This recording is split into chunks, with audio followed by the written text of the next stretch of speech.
আপনারা বলেন না যে হুজুর চেয়ারম্যান হইলে বাজেট আনতে পারবে না? আমিও তো আরেকজন হুজুর নাকি? আমার এদেশের চেয়ারম্যান মেম্বাররা কোটিপতি হতে সময় লাগে না। কেমনে কোটিপতি হয় পদ্ধতিগুলো আমি বলবো, আজকে বলে যাই, কারণ এগুলো বলা আমাদের কাজ। আমরা তো এই দুর্নীতি করি না, দুর্নীতিকে প্রশ্রয় দেই না। আমি আমার জায়গা থেকে ওই কিছুক্ষণ আগে বলে আসছি, আজকেও বলি, যদি আমি চাইতাম এই 1.5 বছরে কমপক্ষে আমার অ্যাকাউন্টে 20 থেকে 30 লাখ টাকা আমার অ্যাকাউন্টে ঢুকাইতে পারতাম, এবার আমার প্রতিজন মেম্বারের অ্যাকাউন্টে 2-4-5 লাখ টাকা ঢুকতো। আমি আমার ছোট্ট ইউনিয়নের ব্যাপারে বলছি, কিন্তু আপনি ওইটার ধারণা দেবেন এখানে 4 গুণ 5 গুণ। সেটা কিভাবে? আমার ইউনিয়নে 1100 আছে রেশন কার্ড, 1100 রেশন কার্ড। আমার কথা বুঝবেন ভালো করে।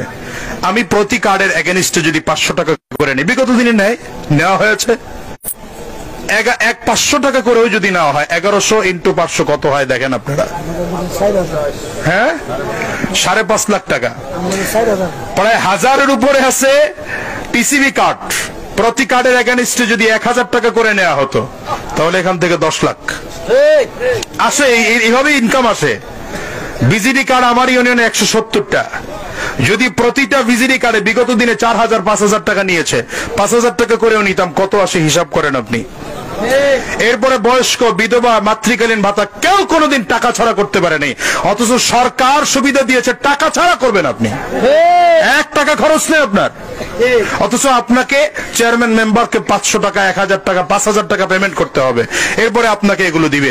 সরকারি ঘর বরাদ্দ হচ্ছে, সরকার আপনাকে 70,000 টাকা দিবে ঘর করার জন্য। আপনি মেম্বার চেয়ারম্যান 30, 35, 40, 50,000 টাকা খেয়ে ফেললো, অথচ সরকার আপনাকে 1 টাকা খরচ করে নেই। সরকার আপনার কাছ থেকে 1 টাকা খায় নেই, আপনি কেন দেন তাকে? এই দুর্নীতিবাজদের কারণে আমার দেশগুলো ধ্বংস হয়ে যায়। আপনারা বলেন না যে হুজুর চেয়ারম্যান হইলে বাজেট আনতে পারবে না? আমিও তো আরেকজন হুজুর নাকি? ওনার চেয়ে তো পরিচিত হুজুর। হুজুর দুর্নীতি করলে ইন্টারনেটে যা ভাইরাল হবে, তার চেয়ে আমি দুর্নীতি করলে ইন্টারনেটে ভাইরাল হবে বেশি। কি কথা বলেন না? 1.5 বছরে 80 লক্ষ টাকার উপরে কাজ করেছে আমার ইউনিয়নে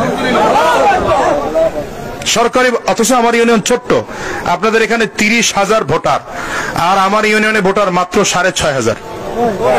অনেক সিটি থেকে এটা নিয়ে গেছে, সেই হিসেবে বাজেট কম পাই। জনগণ কম থাকলে বাজেট কম আসবে, জনগণ বেশি থাকলে বাজেট বেশি পাবেন। আর এটা ঢাকা বিভাগের মধ্যে আপনারা, সুতরাং বাজেট অনেক বাড়বে। তো আপনার 1 বছরের বাজেট লাগে না এই রাস্তাটা সুন্দর করে দিতে, অথচ ধুলাবালির মধ্যে আপনারা কি করে বর্ষার দিনে হাঁটেন আমি জানি না। এভাবে করে একটা পয়েন্ট নিয়ে যদি কথা বলি, হাজারো পয়েন্ট রয়েছে।